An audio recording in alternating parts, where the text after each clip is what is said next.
This episode is part of the Pool's Local Officials Stronger Together podcast series. It's one way we serve local officials through integrity, public service, fiscal responsibility, and operational excellence.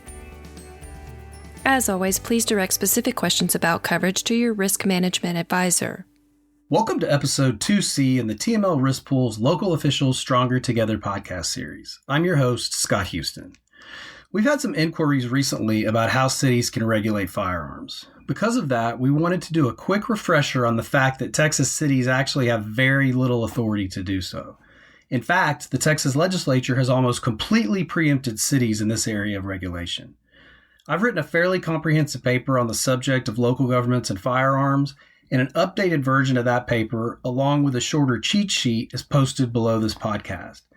Because I suppose in this case I'm the expert in this subject, I've asked Tamara Chafin, the pool's communications officer, to be a special guest host today to interview me.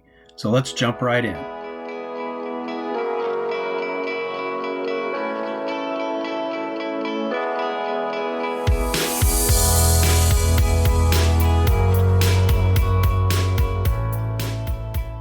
Welcome back. I'm Tamara Chafin, and I'll be visiting with Scott today on this fairly short episode about how state law almost totally preempts a Texas city from regulating firearms.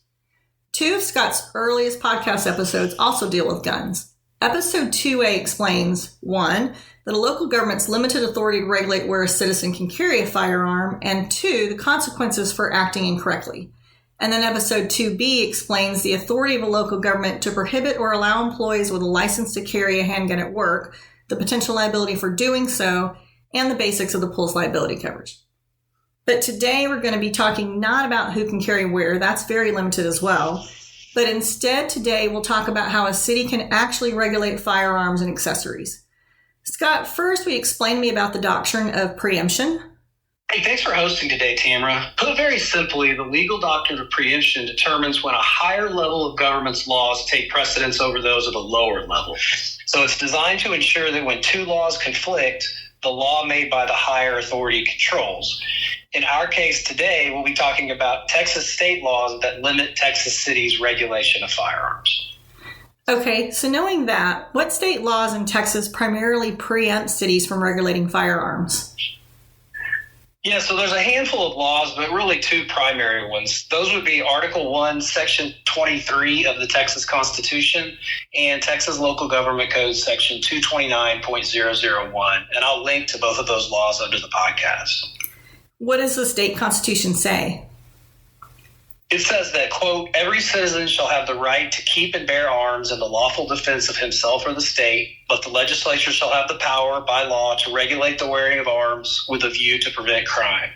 So that's kind of the overall authority to keep and bear arms in Texas. And then the local government code gets down to specifics as they relate to cities? Yep, that's right. So 229.001 of that code is very comprehensive, and it says that a city may not regulate all kinds of things. I'm going to read you what it says. So a city cannot regulate the transfer, possession, wearing, carrying, ownership, storage, transportation, licensing, or registration of firearms. Also can't regulate commerce in firearms, and finally cannot regulate the discharge of a firearm at a sports shooting range. Wow, that's a lot of words. It is, in fact, a lot of words because the legislature, it seems, wanted to be crystal clear that it has sole authority over almost every facet of firearms in Texas. So what would be some examples of how a city's preempted?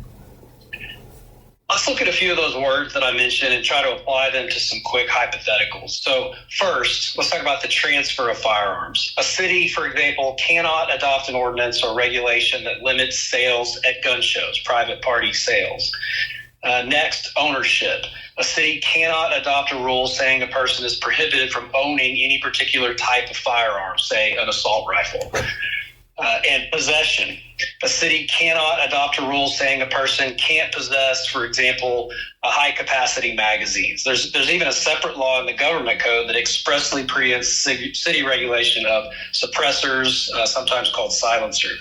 And then finally, I'll touch on commerce. A city can't say this type of firearm is prohibited to be sold in our city. And it just goes on and on and on with all those specific words about preemption. Okay. You told me before we recorded that those prohibitions have been in the law for some time. Is there anything more recent? Yeah, those have been there for quite a while. There is something that happened during the 25 regular legislative session. That was House Bill 3053. And the bill essentially prohibits a city from doing gun buybacks. Very specifically, it says a city cannot organize, sponsor, or participate in a program that purchases or offers to purchase firearms with the intent to remove them from circulation, reduce the number of firearms owned by civilians, or even allow individuals to sell firearms without fear of criminal prosecution. So we do have some more recent law. Usually each session the legislature tweaks some of these. Well, is there anything a city can regulate in this area?